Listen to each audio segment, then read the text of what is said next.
VC, how are you? Apparently you're doing well. The VC is alive and well.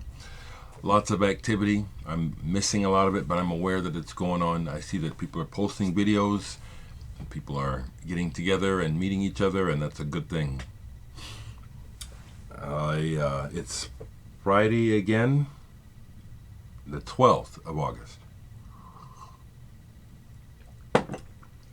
And this will be a quick one because I don't really have my thoughts organized this morning. I just thought, okay, it's been about a week. I'll get on and say hello and show a little something. I have one agenda regarding my own records to remind people based on comments. Speaking of comments, I do appreciate the feedback, and I do get a lot of requests. And as a result, the answer is generally I'll respond when I feel like it, because if I start to do this based on requests, I'll feel obligated and then I won't want to do it. And the other thing is, even though all of my videos aren't marked specifically, most of the time when people ask me something, I've already done it.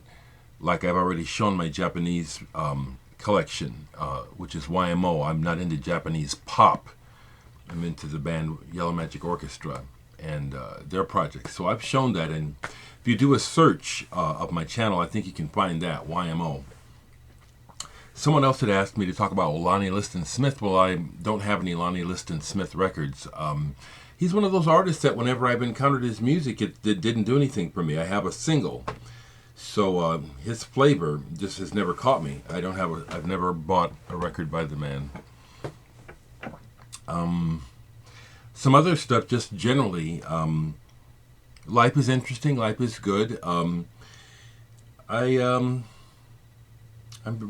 just I like how things are going. You know, playing a lot. Last night I had a gig with RAF, but as well as that, I got to see Tommy Stinson, formerly of the Replacements, perform solo. I got my picture taken with him, but I was in a hurry, so I couldn't get this signed. I took my Replacements Let It Be. I wanted Tommy to sign it, but he was late getting his show started, and I had a show, so I had to go at a certain point. So I was actually able to catch him in between songs, and he spoke and said, "Come on up and hey, let's get a selfie now." So it's blurry, but I got a selfie with Tommy. Good energy. Someone else was asking about singles, and I just happen to have some singles sitting that I played recently, so I can do this much, High Hopes by Pink Floyd, off of the Division Bell. A rather gloomy sounding album when I play it, but it's a collector's item, clear vinyl. Kimberly Rue, the guy who wrote Walking on Sunshine for Katrina and the Waves. I have one of his singles. My Baby Does Her Hairdo Long. Just good rock and pop. Noise rock. Royal Trucks. Don't know too much about this band. Actually, this one I have it sitting out to play. Haven't got to it yet. Looks like this is probably something early on the Drag City label. And then years ago, a fellow named Dave in Australia sent me a couple of packages of really amazing singles from Australia. And I was playing some of those recently. Here's one of them.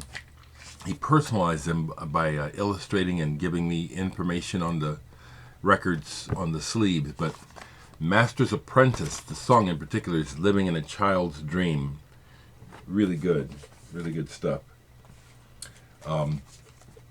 People ask me if I had known about Alan Vega of Suicidal, but of course. Did I mention this? See, I forget. Alan Vega, I bought the album Suicide when it came out because of a new friend of mine in my life at the time, Wes Van Ness, who was into progressive and dark and just everything. And he turned me on to that and played Frankie Teardrop for me. which was kind of frightening at the time, the screaming and the tension, the way it builds. But it was like I couldn't forget it. I had to have it. But then years later, when I went through this weird psychosis regarding religion, I had to get rid of it because it was evil, which it's not. Yeah, Alan Vega to me was an example of someone who was influential beyond his fame. We also lost Roy Albrighton of the band Nectar. Did I show all their records? I forget. Losing people all the time, What can I say? So, I got a question about my own stuff. Someone saying they wanted to support, show me some support, and what did I have available. So, rather than spelling it out in the answer reply, I just sent them a link. But I'll show part of my discography. I played on a lot of recordings, and nothing big, but when I was a kid, my goal was not to be famous, but to make a record, which I've done, which I do, and that's it. That's really what I wanted, was to know what it's like to make records. I have notoriety and a bit of local celebritydom and some fame, I guess you could say. Did I ever want that?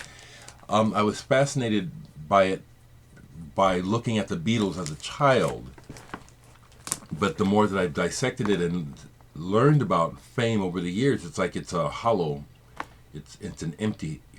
So I didn't want that, and I have it actually. What I have is love and respect. At the very least, I have respect from most of the people I encounter, and that's good enough for me. But I've made records, and I wanted to do that. So let me just show you some of my discography that's sitting out. Digital Sex is a band that I started back in the 80s along with a guy named Steve Sheehan, and guitar player John Tingle, drummer Greg Tishless. Even last night at the Tommy Stinson performance, I was approached by one of the organizers of the Maha Festival wanting to get Digital Sex back together. I'm open to it. I told him, you got to talk to Steve. I don't know why Steve wants to insist on being a negative presence in my life. I'm ready to bury the hatchet. I'm not holding any grudges, but apparently he is. But this is not available. I mean, it's a collector's item when you can find it. A couple of years ago, I played on. I found out that I'm a contributor to this album, Abbe Undent. You can't see it; it's embossed. If we don't remember me, and it's kind of a noise project out of Iowa City, and Jay Schleit is the guy behind the Abbe Undent. And we used to jam and improvise and record everything, and he used part of one of those on the record, so I'm on that. Shaikomania is a collector's item out of France. It's a compilation that came out in the mid-'80s that includes me, but my name is not on here. It's under Steve Sheehan's name. I put my name on here. But the track is all me and Steve playing a couple notes. But he was the one that got was able to get on the record, so he gets the credit. But Die Fabric, The Clinic, Eric Von Heiden, or some of the other people on here. Cool. So when we get to my solo stuff here, my first solo album that I released, first on CD, and then finally on vinyl, is Nice. Now this I have still in stock, and I've come to like it and love it more over the years, actually with the help of you people who have bought it, who told me how much you like it. I revised this album so that a BC member, Chris Oliver, if you happen to see this, hey Chris Oliver from the Solar System band sings on one track on this. It's different than the CD version of this. I still have these available in black and yellow vinyl, one or the other. Get a copy, this is good. My second solo album, Dereck 2, which has a different cover on CD, but this is sold out. I made 250 copies of this, part of the batch on orange vinyl and part of the batch on black vinyl. I have one copy of this on orange vinyl extra, but I want $100 for it, and that might seem ridiculous to some people, but that's how much it is of value to me. I have a copy for sale for $100. My next solo record, Dereck number 3, and this was actually the first vinyl of the DBH run that I made. And this, there's 80 copies on red vinyl and about 100 copies on black vinyl. All sold out. I have one black vinyl copy extra that I will sell for $75. But if you, the price is high because I really don't, I value these. These mean a lot to me, and it's nice to have extra copies. Then I put out the album by the band Indrima that we don't play much these days, but the band is still, we still say that we exist. Nick Fackler is the lead behind this band. He also got a deal with Conor Oberst's label Team Love, so I put this out in conjunction with them. This may be available in record stores still. You know, it has distribution. Maybe might be a few still floating around somewhere. Next record I made was Sonospheres, and this was the first in a couple. I made 2 ambient albums, and this is the first one. Only pressed 100 copies of this, and it was like sold out immediately on blue vinyl. The next one I made was Sonospheres number 2, and I did this in an edition of, I think, 250, half of them on green vinyl, half of them on red. This is sold out. If you see this in a store, and you should buy it. It's gone. It's been gone. I'm very proud of this album. And I used some samples on here where people still can't identify them, and yet they're some pretty common things. Then we get into my most recent records, which were Flyover. I made 500 copies of this. This is on Splatter Purple Vinyl. So I still have this available as well. This is still for sale, and I'm very proud of this album. Very. I've talked about it a lot. All this, you can hear all this online on Bandcamp. I'll put the link below. But this is still available. I sell my albums for $15 a piece plus tax. And I still have just a few copies of the album that came out after Flyover, Murphy, which in some ways is Son of Flyover. Very much in the vein of what I did on Flyover. I love both these albums, and this is on Spotify. And then the last vinyl album I got released was Myths and Realities. I'm sold out of this, but it is still available through the record label in Greece. And this is some old material that they requested, they wanted to put out, which was very flattering. So, yeah, I could use some sales, and this is what I have. You can hear everything. You can hear everything of what I've done online. And been playing records. An album that I bought but never really listened to until yesterday was this, Steve Swallow, Carla. Steve Swallow is a jazz bassist who I first became aware of Carla Bley through Paul Bley.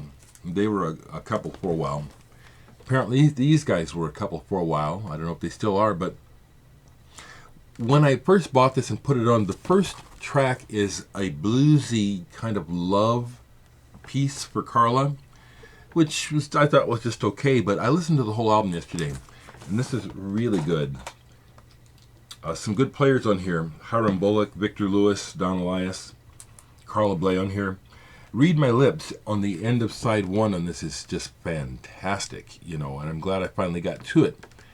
It was so good, it's like I forgot what I was listening to. I said, who is this? Who is this? It's completely different from the way the album starts. Very Brazilian in percussion on the track. This is really good.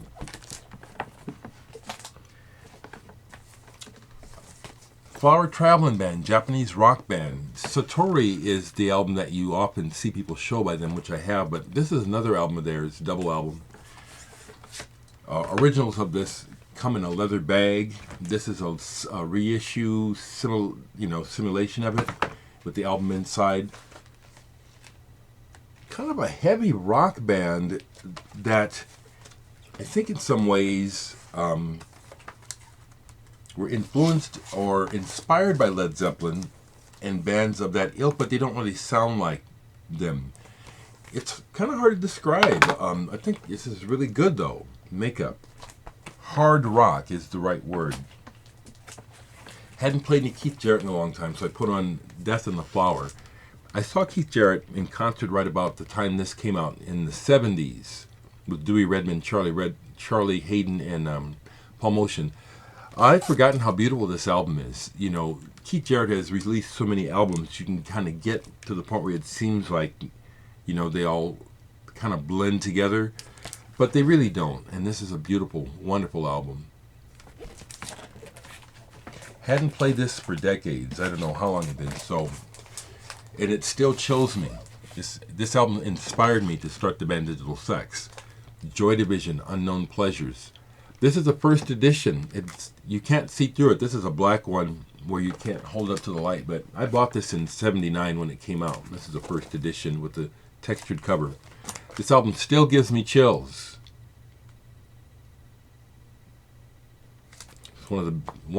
It's just one of the most arresting albums ever made, in my opinion. Just amazing.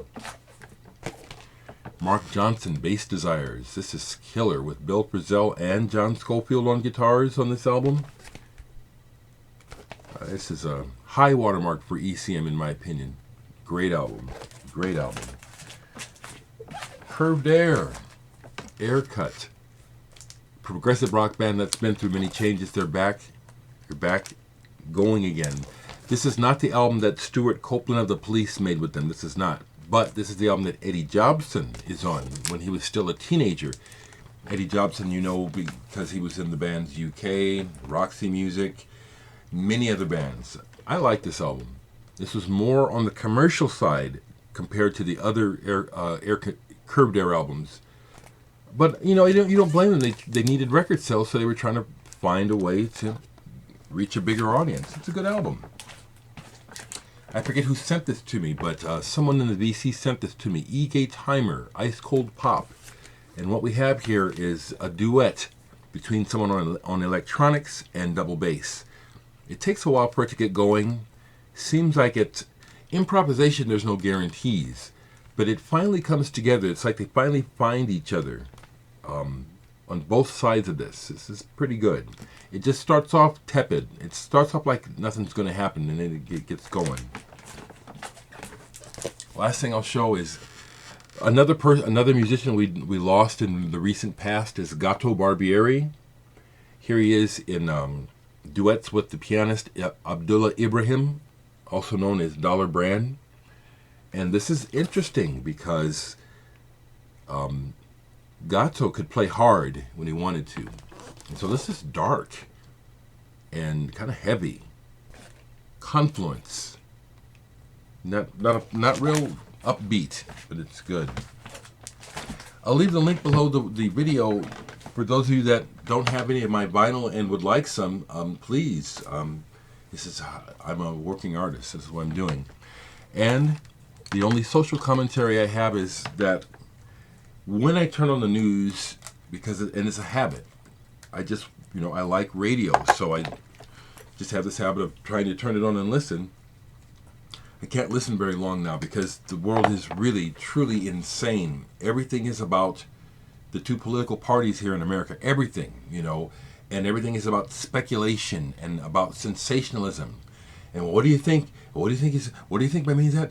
and it's like it's useless. It's such a waste of airtime, and it's an insult to Americans.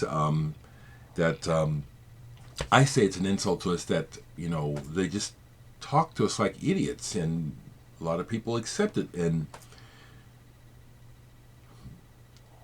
there's just nothing good coming from this really totally wrecked political system that we're living under. That's all I have to say about it,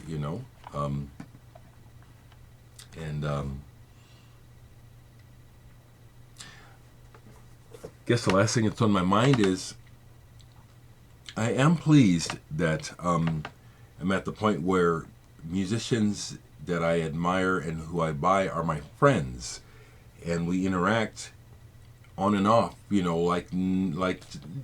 they're just people, but it means something to me. This morning I get up and on Facebook, there's been this recent, I guess you could call it a game where you are tagged. Someone shows an album that they think is just an amazing album, and they say you don't have to say anything about it, just show it, and then they tag 10 people. Well, I've been tagged by a bunch of people. Well, this morning I see the the latest person to tag me and show me theirs is Jonas Bjerre from the band Mew. I love it. He's my friend, and he had posted "Swoon" by Prefab Sprout, but then I look and he's tagged me, and I just love that, and talking to Richard Barbieri recently from the band Japan, and Dave Anderson, who was in Hawkwind and Amandole too. We interact online. This just these things mean a lot to me. There's other folks too, but they're part of what I wanted. It's part of what I wanted out of this experience, rather than having the fake, empty, phony fame, but the real connection to the artists, and true love and respect for what I do from people, as well as musicians. It's all I have it, and I'm very thankful for it. Thank you, people, and blessed be. It's, as we say, blessed you. Be blessed. Be well.